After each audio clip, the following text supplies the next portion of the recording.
Welcome to Plus channel. இப்போ 6th standard இங்கிலீஷ்ல term 2 first unit வந்து ஸ்போர்ட்ஸ் ஸ்டார்ஸ், அதாவது விளையாட்டு நட்சத்திரங்கள் என்ற பாடத்தில் இருக்கக்கூடிய எக்ஸசைஸை நம்ம பார்க்க போகிறோம். இதுக்கு அனைத்து எக்ஸசைஸையும் வந்து நான் சால்வ் பண்ணி உங்களுக்கு கொடுத்துருக்கேன். வாங்க வீடியோக்குள்ளே போகலாம். First thing is read and understand. அதில் question number 1, identify the sports and sports personalities from the lesson and fill in the table. இந்த பாடத்தில் பார்த்தீங்கன்னா 3 பெண் வீராங்கனைகளை பற்றி விளக்கமாக கொடுத்துருக்காங்க. அவங்க எந்தெந்த துறையில் சிறந்து விளங்கினாங்க, அவர்கள் அந்த துறையில் பெற்ற அவார்ட்ஸ் என்னென்ன என்பதை பற்றி நாம் இந்த அட்டவணையில் பார்க்க போகிறோம். இந்த படம் கிளியராக இல்லை, இருந்தாலும் உங்களுக்கு புரியும் நினைக்கிற அளவுக்கு. ஃபஸ்ட்டு ஸ்போர்ட்ஸ் வந்து it's a sports of kabaddi. அதில் வந்து உஷாராணி என்பவரை பற்றி இந்த கபடி விளையாட்டில் சிறந்து விளங்கினார் என்பதை பற்றி கொடுத்துருக்காங்க. அவர் என்ன மெடல் வாங்கியிருந்தாருன்னா தான் கபடியில் வந்து கோல்டு மெடல் வாங்கியிருந்தார். அடுத்து பேட்மிண்டனில் வந்து PV சிந்து என்ற வீராங்கனை வந்து என்னென்ன அவார்ட்ஸ் வாங்கியிருக்காங்கன்னு பார்த்தீங்கன்னா, ராஜீவ் காந்தி கேல் ரத்னா அவார்ட் 2016, பத்மஸ்ரீ அவார்ட் 2015. இது வந்து 4th ஹையஸ்ட் சிவிலியன் அவார்டு என்று நம்ம பார்க்குறோம். அடுத்து விளையாட்டு வீரர்களுக்கே கொடுக்கக்கூடிய அர்ஜுனா அவார்டை வந்து 2013 வாங்கியிருக்காங்க. ஆக இவ்வாறான விருதுகளை பெற்று அவர் வந்து சிறப்பான ஒரு இடத்துல இருக்கார் என்பதை நம்ம பார்க்குறோம். அடுத்து மித்தாலி துரைராஜ் என்ற கிரிக்கெட் வீராங்கனை, ஏன்னா அவர் வந்து கிரிக்கெட்டில் பெண்கள் கிரிக்கெட்டில் வந்து மிகவும் சிறந்து விளங்குகிறார். அதன் காரணமாக அவருக்கு வந்து பத்மஸ்ரீ விருது வந்து வழங்கப்பட்டது என்பதை இந்த பாடத்தில் நம்ம பார்த்தோம். Now coming to question number 2, read the questions related to the 3 sports you have read about and tick the appropriate answer. இதில் என்னென்ன விளையாட்டுகள் இந்த பாடத்தில் விளக்க சொல்லப்பட்டிருக்குன்னு பார்த்தீங்கன்னா, கிரிக்கெட், பேட்மிண்டன் மற்றும் கபடி. ஸோ இப்போ இந்த கிரிக்கெட்டில் மித்தாலி துரைராஜ் என்பவரும், பேட்மிண்டனில் சிந்து என்பவரும், அடுத்து கபடியில் வந்து உஷா சிங் என்பவர் பற்றியும் இந்த பாடத்தில் விளக்கி சொல்லியிருக்காங்க. அது தொடர்பான கேள்விகள் இங்கே வந்து 6 கேள்விகள் கொடுக்கப்பட்டிருக்கின்றன. அது யார் பொருந்தும் என்பதை வந்து நீங்கள் சரியாக கண்டுபிடித்து அதுக்கு உண்டான டிக் அடிக்க வேண்டியிருக்கும். So question number 1, who one the Olympic 2017 silver medal in badminton? அதாவது பேட்மிண்டனில் 2017 ஒலிம்பிக்கில் சில்வர் மெடல் வாங்கியது யாருன்னு பார்த்தீங்கன்னா PV Sindhu. Who is the role model for her siblings?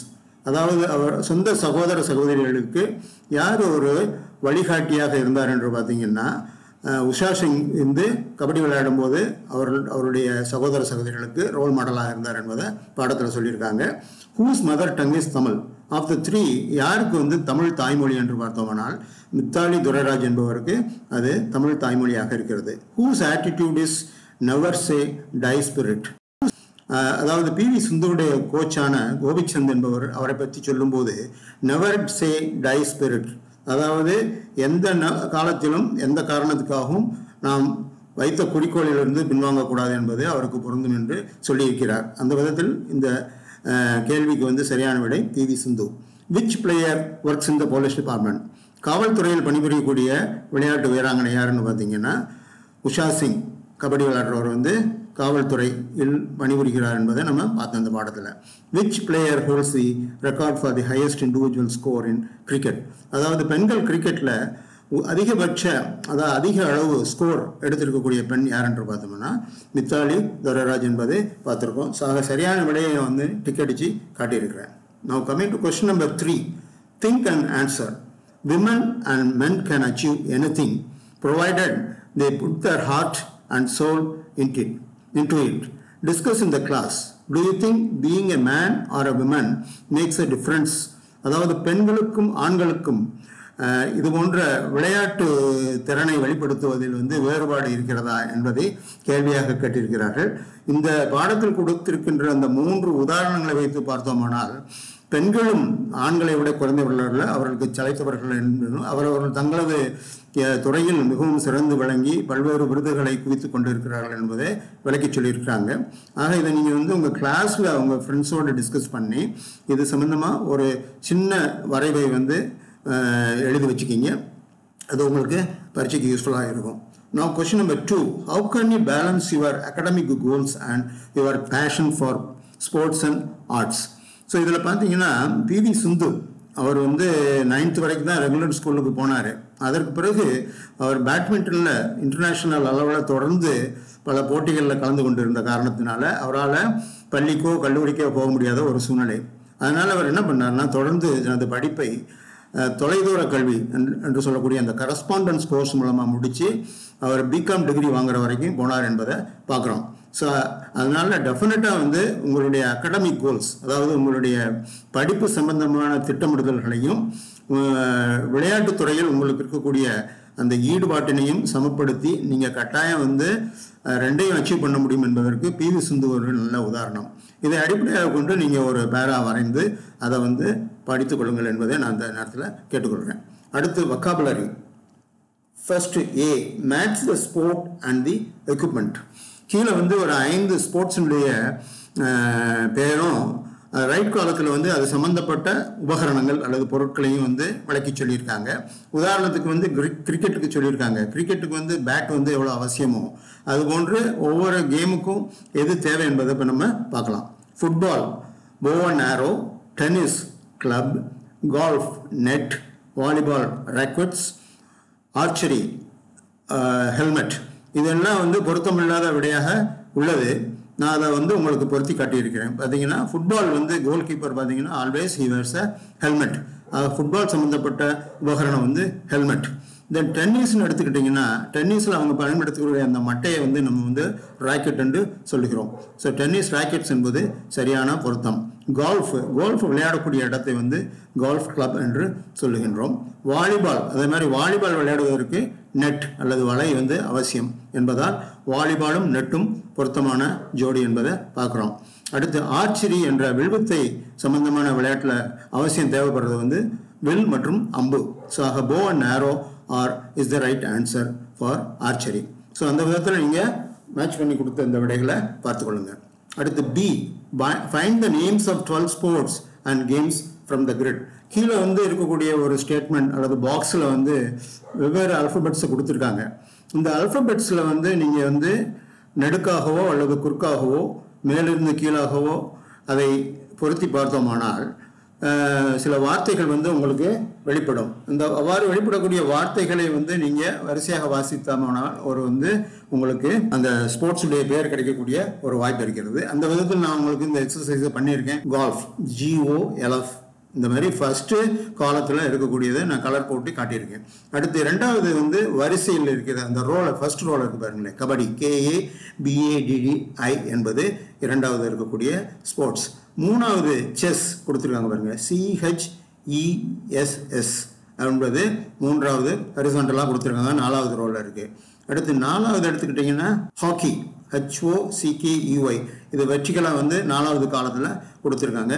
அதே போன்று 5வது காலத்தில் வந்து ரிலே, RELA என்ற வார்த்தை கண்டுபிடிக்கப்பட்டுள்ளது. அடுத்து 7வது காலத்தில் பார்த்தீங்கன்னா 6வது ஸ்போர்ட்ஸுடைய பெயர் ஸ்விம்மிங், SWIMMING என்பது ஒரு விளையாட்டு என்பதை நம்ம பார்க்குறோம்.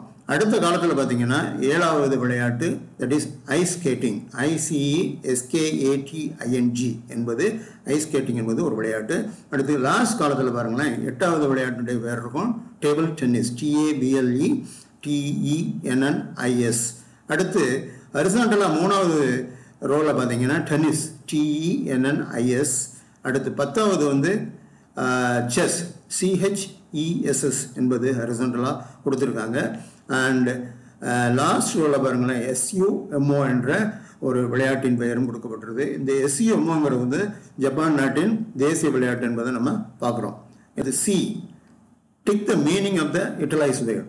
இதை வந்து சரிவாக கொடுக்கப்பட்டிருந்த ஒரு வார்த்தையின் சரியான பதத்தை சொல்லக்கூடிய அல்லது சரியான பொருளை விளக்கக்கூடிய அந்த சொல் என்னன்றதை கேட்டிருக்காங்க. ஃபர்ஸ்ட் சென்டென்ஸ் வந்து being compared to Sachin is an absolute privilege. So இது ப்ரிவிலேஜ் என்பது ஈக்குவலன்ட்னு பார்த்தீங்கன்னா ஹானர், அதாவது பெருமை என்று சொல்லக்கூடிய ஒரு பதமாகும். The boy was taken by surprise when he learnt about Mithali Durairaj. அதாவது மித்தாலி துரைராஜை பற்றி அறிந்தவுடன் அவருக்கு ஒரே ஆச்சரியமாகவும் வியப்பாகவும் இருந்தது. அது அமேஸ்ட் என்பது ஈக்குவலண்டான word. So C is the correct answer. Usha Rani has to struggle all through her life. அவங்க வந்து எப்பயுமே ஒரு கடினமான உழைப்பின் காரணமாகத்தான் முன்னுக்கு வந்தாங்கன்றதை நம்ம இந்த பாடத்தின் மூலமாக பார்த்தோம். So D is the correct answer, that is கடின உழைப்பு அல்லது work hard. 4. Usha Rani is expert at giving leads. அவர் வந்து கபடி விளையாட்டில் வந்து முன்னாடி போய் அடிக்கக்கூடிய ஒரு திறன் பெற்றவர் என்று இதில் பார்த்துருக்கோம். அப்போ வந்து ஸ்கில்டு, திறன் என்பது தான் சரியான விடை. C is the right answer. No opponent is too big to defeat. எந்த ஒரு எதிரியும் மிகப்பெரியவர் அல்ல, அவரை வீழ்த்த முடியாது என்பது. அப்படிங்கும்போது எதிரிக்கு வந்து நம்ம சரியான ஆங்கில பதம் வந்து காம்படிட்டர் அல்லது போராளி, போட்டியாளர் என்று நம்ம சொல்கிறோம் பார்த்தீங்களா, அதான் competitor which is equivalent to opponent. So choice A is the right answer. Now coming to question number D, fill in the blanks with the opposites of the words given in brackets. இது வந்து இவர் கொடுத்து நான் highlight பண்ணியிருக்கக்கூடிய அந்த விடைகள் எல்லாம் பார்த்தீங்கன்னா நம்ம கொடுத்துருக்க அந்த பிராக்கெட்டில் கொடுத்துருக்கக்கூடிய வேர்டுக்கு ஆப்போசிட் மீனிங் கொடுக்கக்கூடிய வார்த்தைகள் என்பதை நம்ம பார்க்க போகிறோம். We should learn from our சக்ஸஸுக்கு ஆப்போசிட் வந்து ஃபெயிலியர், அதாவது நம்ம தோல்விகளிலிருந்து தான் பாடத்தை கற்றுக்கொள்ள வேண்டும் என்று இந்த பதத்தில் கொடுக்கப்பட்டுள்ளது. Children don't like to read uninteresting books. Interesting opposite வந்து அன்இன்ட்ரெஸ்டிங், அதாவது உங்களுக்கு மகிழ்ச்சி தரக்கூடியத அல்லது ஒரு ஆர்வம் தர இல்லாத ஒரு புத்தகத்தை படிப்பதற்கு சிறுவர்கள் விரும்புவதில்லை என்பதை சொல்லியிருக்காங்க. 3. Be general when you are telling us what you need. உங்களுக்கு தேவையை சொல்லும்போது நீங்கள் பொதுவாக சொல்லுங்கள் என்று இந்த பதத்தில் இருக்கிறது. இதுக்கு ஆப்போசிட் என்ன பார்த்தீங்கன்னா உங்களுடைய தேவையை குறிப்பிட்டு சொல்ல வேண்டும், அதாவது பி ஸ்பெசிஃபிக், குறிப்பிட்டு சொல்லுங்கள் என்று சொல்லியிருக்கிறார்கள். 4. the teacher asked the children to stop talking. அதாவது ஸ்டார்ட் என்பது கொடுக்கப்பட்டிருக்கக்கூடிய பதம். இதற்கு ஆப்போசிட் பார்த்தீங்கன்னா ஸ்டாப், அதாவது பேசுவதை நிறுத்துங்கள் என்று ஆசிரியர் மாணவர்களை பார்த்து சொன்னாங்க. Question number 5. the new boss decided to appoint the lazy workers. அதாவது சோம்பேறிகளாக இருக்கக்கூடிய பணியாட்களை பணியிலிருந்து நீக்குவதற்கு புதிய முதலாளி அல்லது தலைவர் வந்து முடிவெடுத்தார் என்பது. ஸோ அப்போ இந்த டிஸ்மிஸ் என்பது தான் அவர்களை பணியிலிருந்து நீக்குவது. அப்பாயின்மெண்ட்டுக்கு ஆப்போசிட் பதம் என்று பார்க்கிறோம். Coming to the next question, listen to your teacher and number the pictures accordingly. So இங்கே ஒரு 4 விளையாட்டுகளை பற்றி படங்கள் கொடுக்கப்பட்டிருக்கின்றன. 1 வந்து ஸ்கூபா டைவிங், 2 வந்து வாட்டர் ராஃப்டிங், 3 பேராகிளைடிங், டி வந்து ஸ்கீயிங். ஸோ அது சம்பந்தமான சில கேள்விகள் காட்டப்பட்டிருக்கின்றன. அந்த கேள்விகளுக்கு நீங்கள் விடை கொடுக்கப்பட்டிருப்பது சரியா அல்லது தவறா என்பதை வந்து இங்கே சொல்லணும். Himachal Pradesh is an ideal place for paragliding. இது வந்து statement true, because paragliding is a game which is played in the hills. Okay. Skiing offers opportunity to delve into oceans. This is a wrong statement because the skiing வந்து எப்பவுமே snow மவுண்டன்ஸில் தான் விளையாடுவாங்க. 3. Paragliding is also a recreational adventure sport. இது statement வந்து true, because paragliding is really adventurous. Scuba diving has a huge following all over the world. Scuba diving வந்து அவ்வளவு பாப்புலரான game கிடையாது. இது எங்கெங்கு கடல் இருக்கோ அங்கே தான் வந்து இதை வந்து செய்ய முடியும். ஆக இது வந்து false statement. Whereas paragliding is the most popular and which has got a huge following all through the world. Question number 5. The most suitable period for skiing is March to June. March to June என்பது வந்து summer month. Summer மந்த்தில் பார்த்தீங்கன்னா மவுண்டன்ஸில் வந்து snow இருக்காது. So மவுண்டன்ஸில் snow எப்போ இருக்கும்னா winter, that is winter months or December to April. So therefore the statement is false. Look at these images of different kinds of sports. Identify and name as many as you can with your partner. இதில் வந்து சில விளையாட்டுகளின் அந்த விளையாட்டு வீரர்கள் கொடுக்கக்கூடிய அசைவினை அடிப்படையாக வைத்து கார்ட்டூன்ஸ் வரையப்பட்டிருக்கு. உதாரணத்துக்கு இது பார்த்தீங்கன்னா சைக்கிளிங், இது பார்த்தீங்கன்னா வெயிட் லிஃப்டிங், இது பார்த்தீங்கன்னா ஃபுட்பால், இது ஸ்விம்மிங். இதுபோல் ஒவ்வொன்றுக்கும் ஒரு விளையாட்டை விளக்கக்கூடிய படமாக இருக்கின்றது.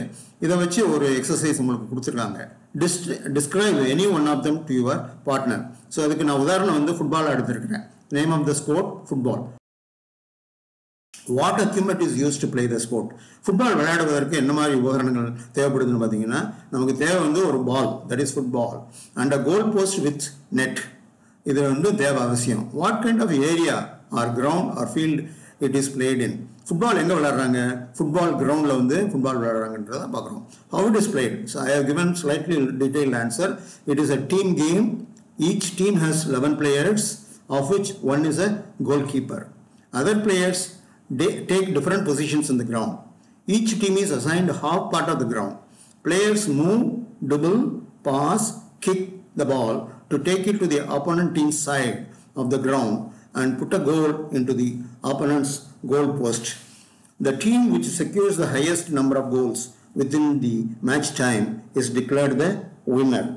இது எப்படி விளக்கி சொல்லியிருக்காங்கன்னு பார்த்தீங்கன்னா, கால்பந்து என்பது ஒரு அணி ஆட்டமாகும். ஒவ்வொரு அணியிலும் 11 வீரர்கள் என்று இருப்பார். மற்ற வீரர்கள் களத்தில் ஒவ்வொரு இடத்திலும் இருப்பார். ஒவ்வொரு அணியின் களத்தின் அரைப்பகுதி ஒதுக்கப்படும். வீரர்கள் ஒவ்வொருவரும் பந்தினை நகர்த்தவும் தட்டிவிடவும் பிறருக்கு அனுப்பியும் உதைத்தும் எதிர் அணியின் பகுதிக்கு அந்த பந்தை அனுப்புவார்கள். அப்போது எதிர் அணிகள் மீது கோல் போடுவர். எந்த ஒரு அணி அந்த கோல், அதாவது மேட்ச் டயத்துக்குள்ள அதிக எண்ணிக்கை கோல் போடுகிறதோ அந்த அணியே வெற்றி பெற்ற அணியாக அறிவிக்கப்படும் என்பதை நம்ம பார்க்குறோம். Go to the class in 4 to 5 sentences. These phrases will help you. இது பாடத்தில் கொடுத்துருக்காங்க. நான் அந்த அண்டர்லைன் பண்ணி கொடுத்துருக்க பகுதியில் மட்டும்தான் ஃபில் பண்ண வேண்டியிருக்கு. ஸோ அதுக்கு நான் பேஸ்கெட் பாலை உதாரணமாக எடுத்திருக்கேன். I like to play basketball. I play this game regularly with my friends. This is an indoor or outdoor game. நீங்கள் பேஸ்கெட் பாலை பார்த்தீங்கன்னா கூடைப்பந்து என்று சொல்கிறது. ஒரு சில இடங்களில் வந்து இண்டோர் கேமாக ஸ்டேடியத்துக்குள்ளே விளையாடுவாங்க. ஒரு சில இடங்களில் வந்து ஓப்பனில் இதை விளையாடுவாங்க என்று நம்ம பார்க்குறோம். நிறைய ஸ்கூல்ஸ் காலேஜஸ்லாம் வந்து இதை ஓப்பனில் விளையாடுவாங்க. This game requires 5 players in the court any time. எந்த ஒரு நேரத்தில் வந்து பேஸ்கெட் பால் கோர்ட்டுக்குள்ள வந்து 5 players ஒரு டீம்லேயும் விளையாட வேணும். This game is ball and post with a basket. இதுக்கு தேவையான எக்யூப்மெண்ட்ஸ் என்னென்னு பார்த்தீங்கன்னா, பேஸ்கெட் பால், அப்புறம் வந்து ஒரு post with basket on both ends. Then basketball is generally played in a court. It's not played in a ground, it is played in a court. And I enjoy playing this game. This is how it is described. Now coming to pictogrammar. Pictogrammar அந்த படத்தை நான் எடுத்து கொடுக்கல, but இருந்தாலும் adjective அதில் விளக்கியிருக்காங்க. An adjective is a word that describes the noun.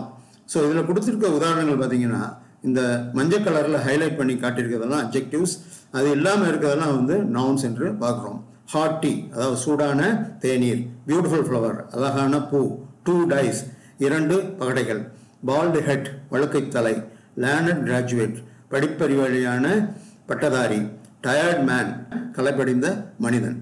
Now coming to use grammar, look at the picture and fill in the blanks with the suitable words. இதில் right சைடில் கொடுத்துருக்கக்கூடிய அந்த பிக்சர்ஸ் கிளியராக இல்லாட்டி கூட அந்த ஸ்கூலில் வந்து ஒரு பிளே கிரவுண்ட் இருக்கிறத காட்டுறாங்க. So there is a dash ground in my school. There is a big playground in my school. And the moonlit dark sky looks beautiful at night. இங்கே பார்த்தீங்கன்னா மூன் ஸ்டார்ஸ்லாம் இருக்கிறதுனால the moonlit dark sky அப்படின்னு நான் சொல்லியிருக்கேன். The tray has many kinds of அப்படின்றத சேர்த்துருக்கேன். It's a hot and sunny day. அதில் போகக்கூடியவர் வந்து கொடை வச்சு போகிறாங்க. And sun is bright. So therefore it is a hot and sunny day. The girl gave her a pleasant smile. நல்லா அந்த பொண்ணு வந்து சிரிச்சுக்கிட்டு இருக்கிறதுனால வந்து அது மகிழ்ச்சியாக சிரிக்கிறது, அதனால் வந்து pleasant smile என்று சொல்கின்றோம். When there are 2 or more adjectives together, they appear in the following order. First ஒரு குறிப்பிட்ட சென்டென்ஸில் 2 அல்லது 3 அப்ஜெக்டிவ்ஸ் இருந்ததுன்னா அதில் வரக்கூடிய அப்ஜெக்டிவ்ஸ் வந்து இந்த டிஸ்கிரிப்ஷன் படி அரேஞ்ச் பண்ணணும். Quantity first, then quality or opinion, size, age, colour. அதுக்கு உதாரணம் வந்து 159 அப்படின்னு ஒவ்வொன்றுக்கு தனித்தனியாக உதாரணம் கொடுத்துருக்காங்க. ஸோ வாங்க இந்த எக்ஸசைஸில் என்ன சொல்லியிருக்காங்கன்றதை பார்க்கலாம். Put the words in correct order and rewrite each sentence. So they have a dash, red, small, rectangular, post box. இதில் ஏற்கனவே கொடுத்துருக்க அந்த எக்ஸ்பிளனேஷன் அடிப்படையில் they have a small, rectangular, red post box. அதே மாதிரி தான் மற்ற சென்டென்சஸையும். I have 2 long brown sticks. Find me the 5 new yellow brushes. Mahesh is a clever, thin, tall boy. It is a small, round, pink plate என்று அந்த எக்ஸ்பிளனேஷனில் கொடுத்துருக்கிறதன் அடிப்படையில் வந்து நாங்கள் உங்களுக்கு விடையை தயாரித்து கொடுத்துருக்குறோம். Refer to the dictionary for the meaning of a circle, the odd one. இதில் கொடுத்துருக்கக்கூடிய இந்த விளக்கத்தில் வந்து ஒன்று மட்டும் வேறுபட்டுள்ளது என்பதனால் டைனி என்பதற்கு எனார்மஸ் என்பது அதனுடைய ஆட் மேன் அவுட் என்று சொல்கிறோம். அதாவது டைனிக்கு ஆப்போசிட். மற்றதெல்லாம் வந்து ஸ்மால், லிட்டில், பியூனி எல்லாமே டைனியை ஒத்து போகக்கூடிய வார்த்தைகள். எனார்மஸ் மட்டும்தான் அதுக்கு ஆப்போசிட் வார்த்தை. ஆம்பிள், கிரேட், பிளண்டிஃபுல், ஜெனரஸ் ஆகியவை வந்து ஈக்குவலன்ஸ். அண்ட் ரெஸ்ட்ரிக்டட் என்பது ஆப்போசிட். கைண்டுக்கு வந்து கன்சர்ன், சேரிட்டபிள், ஜென்டில் என்பது equivalent. And harsh is opposite. ஹானஸ்டுக்கு ரிலையபிள், ட்ரஸ்டி, சின்சியர் ஆகியவை ஒத்து போகக்கூடிய வார்த்தைகள். டிசைட்ஃபுல் அல்லது ஏமாற்றுபவர் என்று சொல்வது வந்து ஒரு ராங்கான ஆன்சர், அதாவது அதற்கு ஆப்போசிட்டான ஆன்சர். ஆகவே அதுவே சரியான விடை.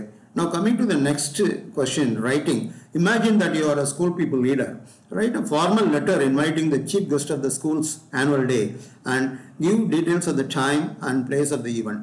இந்த உதாரணத்தில் நான் என்ன பண்ணியிருக்கேன்னா, தர்மபுரி மாவட்டத்தில் ஒரு பள்ளிக்கூடத்துலேருந்து ஸ்கூல் பீப்புள் இருக்கக்கூடிய ஒருத்தவங்க வந்து சீஃப் எஜுகேஷனல் ஆஃபீஸருக்கு வந்து எழுதுகிறாங்க ஒரு லெட்ரு. அந்த லெட்டரில் வந்து எங்கள் பள்ளியில் வந்து ஆனுவல் டே வந்து 20ஆம் தேதி பிப்ரவரி நடத்துகிறோம், அதுக்கு நீங்கள் வந்து சீஃப் கெஸ்ட்டாக கலந்து கொண்டு சிறப்பிக்கணும் அப்படின்ற மாதிரி ஒரு லெட்டர் எழுதியிருக்கதா சொல்கிறாங்க.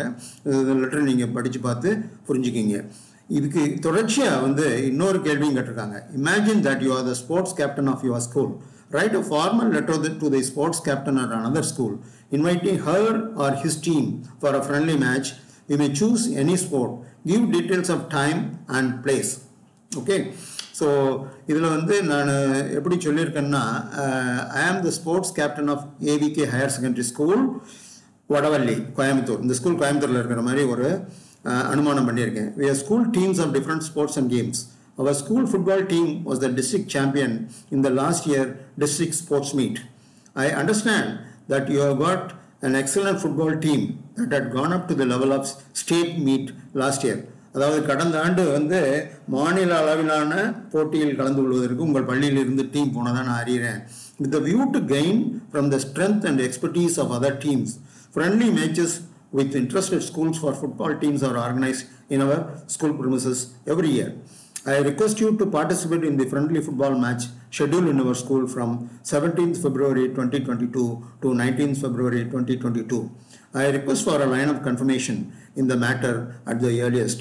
Yours sincerely, signature R. Prithvi, School Sports Captain. So, இந்த கேள்வியில் கொடுத்துருக்கக்கூடிய அனைத்து பாயிண்ட்ஸையும் கவர் பண்ணி இந்த லெட்டரை வந்து டிராஃப்ட் பண்ணி உங்களுக்கு காட்டியிருக்கேன். இதை நீங்கள் படித்து பார்த்தீங்கன்னா உங்களுக்கு தெளிவாக புரியும்னு நம்புகிறேன். K.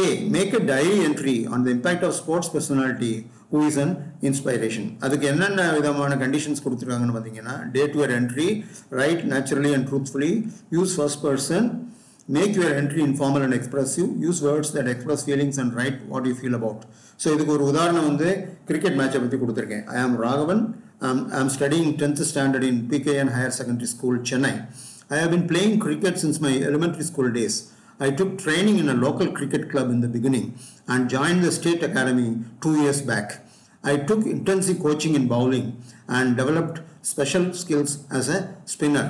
Due to my hard work and commitment in the sports, I got the opportunity to represent the state in sub-junior cricket team in the national meet. I admire the bowling style and precision of Ashwin in the Indian team, who is an inspiration for me. I want to dedicate myself to the cricket sport and hope to represent the national team in the coming years. இது மாதிரி ஒரு ராகவன் என்ற பையன் வந்து 10th standard படிக்கக்கூடிய பையன் about his ambition to become a national cricket player பற்றி ஒரு குறிப்பு வரைஞ்சிருக்காங்க. அதான் நீங்கள் பார்த்துக்கங்க. Now coming to the last part of the exercises, language checkpoint. இதில் வந்து நம்ம ஒரு சில சென்டென்சஸை யூஸ் பண்ணும்போது சில கன்ஃபியூசிங் வேர்ட்ஸ் வரும். சில இதில் வந்து ஃபர்ஸ்ட் காலத்தில் கொடுக்குறது வந்து wrong method of representation, and second காலத்தில் கரெக்டாக எப்படி எழுதணும் அப்படின்னு சொல்லியிருக்காங்க, அண்ட் தேர்ட் காலத்தில் வந்து ரீசனை வந்து எக்ஸ்பிளைன் பண்ணியிருக்காங்க. So Kovai is further from Chennai than Trichy, இது wrong. Kovai is farther from Chennai than Trichy. ஃபர்தர்ன்றது வந்து additional, whereas farther is only used to talk about distances between two different places maybe. Yes, Sheba is more stronger than Sindhuja. கரெக்டான பதம் எப்படி use பண்ணணும்னா, Sheba is stronger than Sindhuja. Adjectives of one syllable usually form their comparatives by adding er to the positive. Adjectives of more than two syllables take more. So therefore இதில் வந்து ஸ்ட்ராங்கர்ன்ற மட்டும் use பண்ணால் போதுமானது என்பதை விளக்கி சொல்லியிருக்காங்க. My elder sister is 6 feet high, இது வந்து ராங் யூசேஜ்.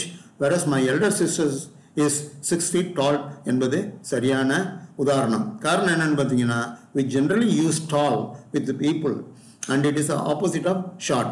ஸோ டாலுக்கு ஆப்போசிட் என்னன்னு பார்த்தீங்கன்னா short.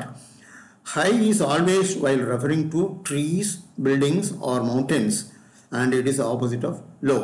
ஸோ இந்த விதத்தில் வந்து நம்ம லாங்குவேஜ் செக் பாயிண்டில் வந்து சரியான பதங்களை நாம் எப்பயும் சென்டென்சஸ் ஃபார்ம் பண்ணும்போது பயன்படுத்தணும் என்பதை விளக்கி சொல்லியிருக்காங்க. Okay students, I think you find this exercises useful. So if you like this exercise, give a like and also share with your friends. And if you have not subscribed to the channel, do subscribe.